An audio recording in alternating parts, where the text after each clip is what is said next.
हाय ladies, counselling कुठल्या ठिकाणी आवश्यक असतं याबद्दलचा माझा कालचा व्हिडिओ तुम्ही पाहिलाच असेल. त्याचाच हा पुढचा पार्ट.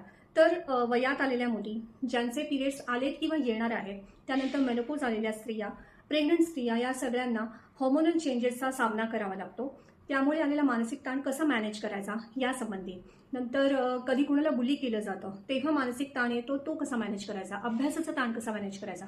त्यानंतर वृद्धापकाळामध्ये जो मानसिक बदल होतो तेव्हा असं वाटतं की मी दुर्लक्षित आहे, त्यावेळी कसं मॅनेज करायचं. सो लहानपणापासून मोठं होईपर्यंत जिथे जिथे मनाचा संबंध येतो त्या प्रत्येक ठिकाणी तो ताण कसा मॅनेज करायचा यासाठी जरूर असते अशा व्यक्तीची जो आपलं म्हणणं ऐकून घेईल. ती व्यक्ती म्हणजे काउन्सिलर. मी काउन्सिलर अमृता विश्वनाथ.